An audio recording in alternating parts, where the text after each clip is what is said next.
Em nome do Pai, do Filho e do Espírito Santo. Amém. Louvado seja o nosso Senhor Jesus Cristo. Querido irmão e irmã, estamos na 26ª semana do Tempo Comum.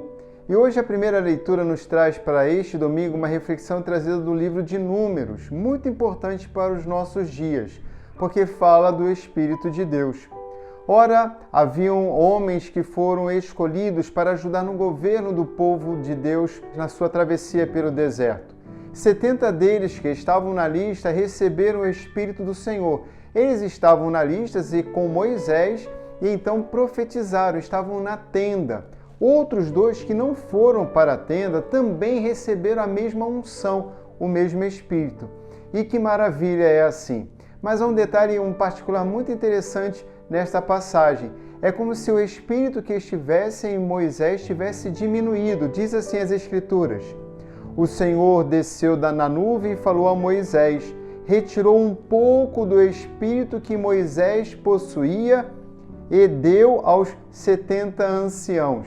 Aqui o detalhe não é que o Espírito fosse maior ou menor, para que a graça de Deus continuasse agindo na vida de Moisés. É para entender uma dimensão quantitativa que era o mesmo Espírito de Deus.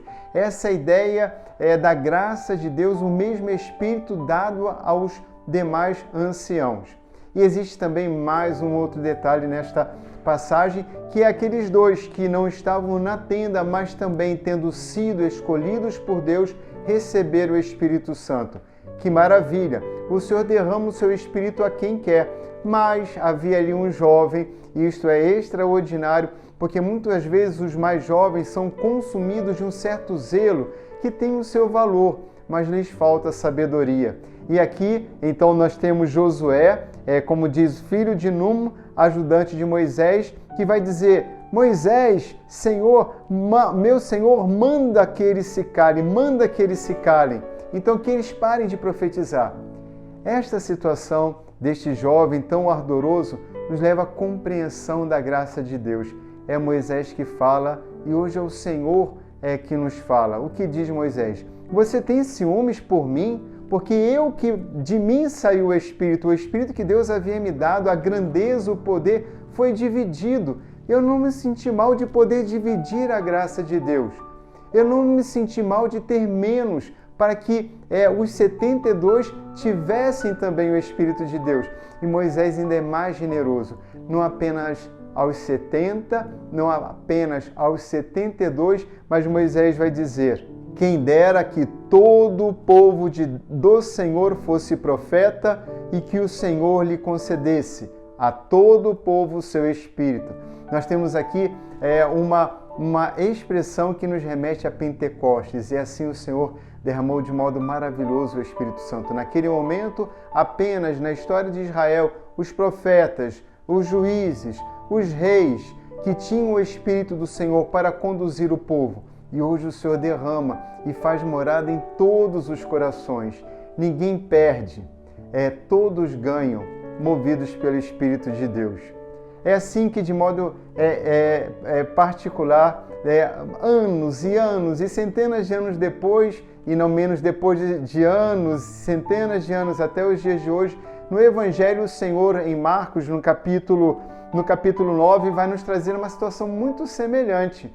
Os discípulos proíbem um homem que estava, em nome de Jesus, fazendo bem, expulsando demônios. E então eles são orientados pelo Senhor, dizendo de modo maravilhoso, em palavras de sabedoria: não o proibais, pois ninguém faz milagres em meu nome para depois falar mal de mim. Ou seja, aqueles que vivem, que agem em meu nome e que vivem segundo o meu coração, eles têm a autorização, a autoridade, portanto, para agir conforme a vontade do Pai, para fazer o bem, para anunciar o reino de Deus, mesmo que não estejam do nosso lado. Vai dizer então o Evangelho, mesmo que ele não nos siga, ou seja, eles estejam perto de nós, como aqueles 2 anciãos não estavam na tenda, mas no acampamento, não estando próximos, mas eles profetizaram. aqui aquele homem que agia em nome de Jesus, que tinha um coração segundo o coração de Jesus, porque é isso que nós entendemos, ninguém faz milagre em meu nome para depois falar mal de mim. Se eu concedo em meu nome que possam agir, é porque estou no coração deles. Queridos irmãos e irmãs, não é todo mundo que diz o nome do Senhor que tem o Senhor no coração. Mas é bem verdade que devemos sempre glorificar o Senhor.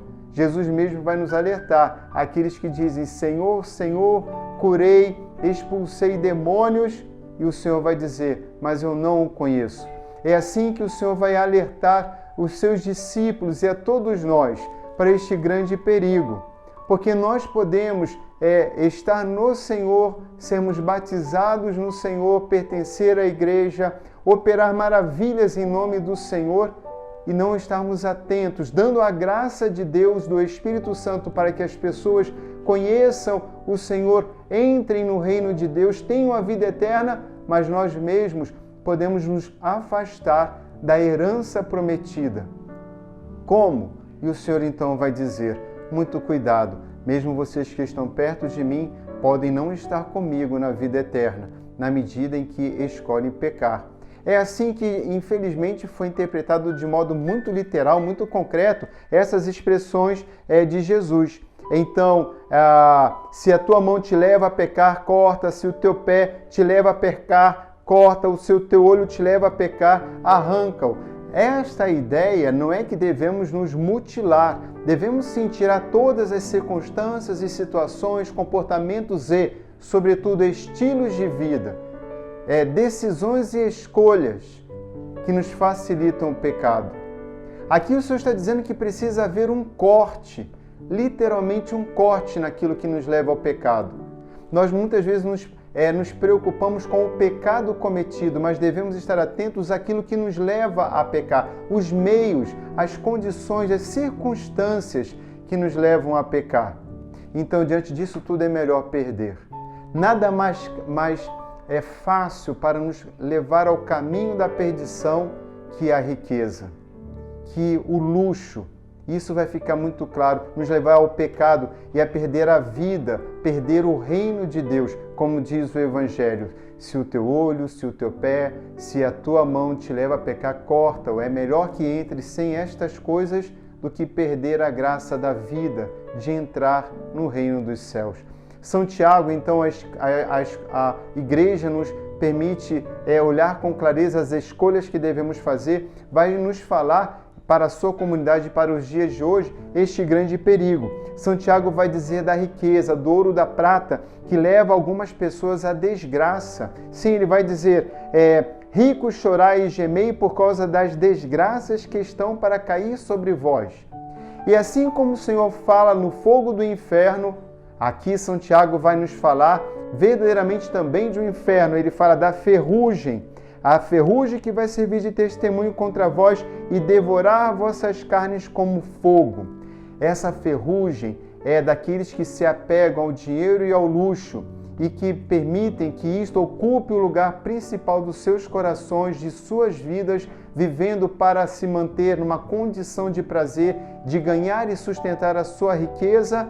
Essas pessoas, por si mesmas, em suas escolhas, já atraem sobre si as desgraças.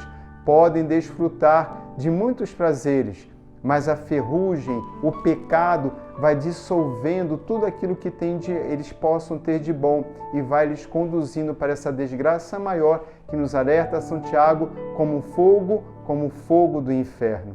Isto é muito perigoso, não é brincadeira. Não pensemos nós que, mas eu não sou rico, eu não sou empresário, Bom, enfim, nós temos tantas condições de pessoas com riquezas, mas aqui a riqueza verdadeira, ela é muito concreta e muito perigosa. Pensem nas pessoas que roubam, sobretudo velhos que roubam, ou mesmo jovens que roubam, e roubando amontoam dinheiro, guardam dinheiro, por mais que procurem gastar, tem muito ainda guardado, e se procurem ainda ter mais e manter aquilo que tem, não conseguem nem gastar aquilo que roubaram. Ou mesmo aquilo que conseguiram de uma forma justa, não usam. não destina os bens e aquilo que sobra para os necessitados. Não, Deus não é contra aqueles que têm recursos e dinheiro. Não, o Senhor não é contra, mas pelo mandamento do amor que cabe a todos, Ele diz, devemos amar o outro como nós nos amamos. Ou seja, se eu tenho e se o que eu uso para mim me basta, por que aquilo que sobra eu não destino a outros? Dentro desta ideia, não preciso ter conta em bancos no exterior. Qualquer coisa que me sobra, qualquer coisa que eu não use, deveria ser destinado então para o bem do meu irmão e do próximo. Mas quanto mais dinheiro uma pessoa tem, mais apegada às coisas da terra e menos ela pensa no céu. Pode até ter Jesus na boca, mas não tem Jesus no coração, porque os seus atos não mostram isso. E como vimos na semana passada, são corroídas pela cobiça. Quanto mais tem, mais precisam querer para manter e para aumentar aquilo que tem. Queridos irmãos e irmãs, isto é o que fala o Senhor. Então, a riqueza, seja ela qual for, ela é muito perigosa. Nos faz olharmos para nós mesmos, nos tornando indiferentes à necessidade dos outros. Mas o que é pior, pode nos levar, inclusive, à injustiça. E no menos, Santiago vai alertar, sobretudo a nós cristãos, com relação àqueles que trabalham, aqueles que na comunidade dirigem, tiveram a oportunidade de colocar os seus dons e desenvolvê-los como graça de Deus e se tornaram então patrões, mas que não respeitam o pagamento justo e adequado dos seus empregados. Esta orientação é muito concreta e ela aparece na doutrina social da igreja e nós não podemos esquecer dela. Vai dizer Santiago, como naquele tempo, não menos hoje, o salário que vós deixastes de pagar está gritando e o clamor dos trabalhadores chega aos ouvidos do Senhor. E assim fica claro, aquele salário negado, aquele salário injusto, isto leva ao justo a condenação e o assassinato. Mas essas vozes, como a voz de Abel, morto pelo seu irmão Caim, chega aos ouvidos de Deus. Queridos irmãos e irmãs, é assim que a partir da riqueza, ela é tão sedutora que podemos inclusive encontrar meios ilícitos para mantê-la e ampliá-la, e aqui cometemos injustiças muito graves. E aqui recordamos mais uma vez as palavras do Senhor: corta fora. É melhor ficar sem aquele emprego ou ficar sem aquela empresa, ficar sem tantas condições econômicas e favoráveis do que perder o reino dos céus. Perder a entrada na vida, a herança prometida, perder a vida eterna. O Senhor esteja convosco. Abençoe-vos o Deus Todo-Poderoso, Pai, Filho e Espírito Santo. Amém.